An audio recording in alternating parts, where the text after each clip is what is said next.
అందరికీ నమస్కారం. నిత్రా క్యాలెండర్ మరియు దియా స్టోర్ పాఠకులకు శుభోదయం. ఈరోజు 17వ తారీఖు సెప్టెంబర్ 2024 శ్రీ క్రోధినామ సంవత్సరం భాద్రపద మాసం వర్ష ఋతువు దక్షిణాయనం మంగళవారం. ఈరోజు తిథి చతుర్దశి ఉదయం 11:08 వరకు. తదుపరి పూర్ణిమ.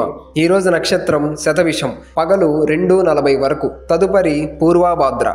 ఈరోజు ద్వాదశ రాశుల వారి రాశి ఫలాలు ఏ విధంగా ఉన్నాయో తెలుసుకుందాం. ముందుగా మేషరాశి. ఆప్తుల నుండి అవసరానికి సహాయ సహకారాలు అందుతాయి. దీర్ఘకాలిక రుణాల నుండి విముక్తి లభిస్తుంది. వృత్తి ఉద్యోగాలలో మీ ప్రతిభా పాటవాలు వెలుగులోకి వస్తాయి. సంతాన విద్యా విషయాలపై దృష్టి సారిస్తారు. వ్యాపార పరంగా నూతన పెట్టుబడులు లభిస్తాయి. సంఘంలో కీర్తి ప్రతిష్టలు పెరుగుతాయి.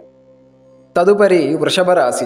ముఖ్యమైన వ్యవహారాలలో ఆత్మవిశ్వాసంతో పనిచేసి లాభాలు అందుకుంటారు. వ్యాపారాలలో కీలక నిర్ణయాలు అమలు చేస్తారు. దాయాదులతో ఆస్తి వివాదాలు పరిష్కరించుకుంటారు. వృత్తి ఉద్యోగాలలో అధికారుల నుండి ఆశించిన సహకారం అందుతుంది. నిరుద్యోగులకు లభించిన అవకాశాలు సద్వినియోగం చేసుకోవాలి. తదుపరి మిథున రాశి.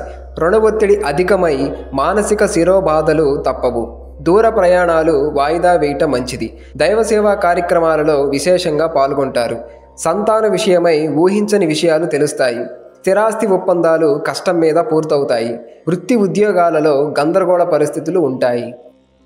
తదుపరి కర్కాటక రాశి. మిత్రులకు మీ అభిప్రాయాలు నచ్చే విధంగా ఉండవు. అనుకున్న సమయానికి అనుకున్న విధంగా పనులు పూర్తి చేయలేరు. కుటుంబ పెద్దలతో మాట పట్టింపులుంటాయి. ఇంటా బయట ఒత్తిడి వలన శారీరక మానసిక అనారోగ్య సమస్యలు బాధిస్తాయి. ఉద్యోగాలలో అధికారుల ఆగ్రహానికి గురి కావలసి వస్తుంది. వ్యాపారాలు మందకొడిగా సాగుతాయి. తదుపరి సింహరాశి. బంధుమిత్రుల సమాగమం ఆనందాన్ని కలిగిస్తుంది. వృత్తి ఉద్యోగాలలో అందరితో సఖ్యతగా వ్యవహరించి ఆకట్టుకుంటారు. సమాజంలో కీర్తి ప్రతిష్టలు పెరుగుతాయి. ఆర్థిక ప్రయత్నాలు అనుకూల ఫలితాలను ఇస్తాయి. వాహన అనుకూలత కలుగుతుంది. జీవిత భాగస్వామితో దైవసేవా కార్యక్రమాలలో పాల్గొంటారు. తదుపరి కన్యరాశి. దీర్ఘకాలిక అనారోగ్య సమస్యల నుండి ఉపశమనం లభిస్తుంది. ఆకస్మిక ధన ప్రాప్తి కలుగుతుంది. బంధుమిత్రుల నుండి అరుదైన ఆహ్వానాలు అందుతాయి. వ్యాపారాలు మరింత పుంజుకుంటాయి. నిరుద్యోగ ప్రయత్నాలు అనుకూలిస్తాయి. వృత్తి ఉద్యోగాలలో మీ ప్రవర్తనకు అధికారుల నుండి ప్రశంసలు అందుకుంటారు. తదుపరి తులారాశి. చేపట్టిన పనులలో జాప్యం కలుగుతుంది. మానసిక శారీరక సమస్యలు బాధిస్తాయి. ఉద్యోగమున విలువైన పత్రములు విషయంలో జాగ్రత్తగా వ్యవహరించాలి. వ్యాపారాలలో సొంత నిర్ణయాలు కలిసి రావు. కుటుంబ విషయంలో ఆలోచనలలో స్థిరత్వం ఉండదు. దైవ కార్యక్రమంలో పాల్గొనడం మంచిది. తదుపరి వృశ్చిక రాశి.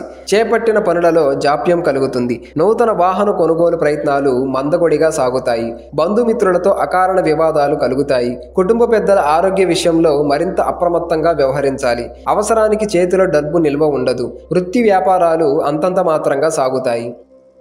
తదుపరి ధనుస్సు రాశి. కీలక వ్యవహారాలలో ధైర్యంగా నిర్ణయాలు తీసుకొని లాభాలు అందుకుంటారు. నూతన వ్యాపార ప్రారంభానికి అవరోధాలు తొలగుతాయి. నూతన వస్త్రాభరణాలు కొనుగోలు చేస్తారు. అన్ని వైపుల నుండి ఆదాయ మార్గాలు పెరుగుతాయి. సోదరుల నుండి శుభకార్య ఆహ్వానాలు అందుతాయి. తదుపరి మకర రాశి. అనవసర వస్తువులపై ధన వ్యయం చేస్తారు.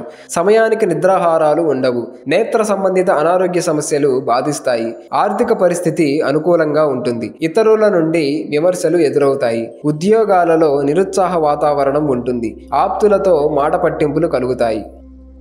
తదుపరి కుంభరాశి. సమాజంలో గౌరవ మర్యాదలు పెరుగుతాయి. బంధుమిత్రుల నుండి విలువైన వస్తువులు బహుమతులు పొందుతారు. నిరుద్యోగులకు నూతన ఉద్యోగ అవకాశాలు లభిస్తాయి. విందు వినోద కార్యక్రమాలలో ఉత్సాహంగా పాల్గొంటారు. సంతానం విద్యా విషయాలు సంతృప్తికరంగా సాగుతాయి. తదుపరి మీనరాశి. ఇంటా బయట జాగ్రత్తగా వ్యవహరించాలి. ప్రయాణాలలో మార్గ అవరోధాలు తప్పవు. ఆర్థిక వ్యవహారాలలో తొందరపాటు నిర్ణయాలు మంచివి కావు. ఊహించని రీతిలో ఖర్చులు పెరుగుతాయి. వృత్తి ఉద్యోగాలలో స్థానచలన సూచనలు ఉన్నవి. ఇంటా బయట వివాదాలకు దూరంగా ఉండటం మంచిది.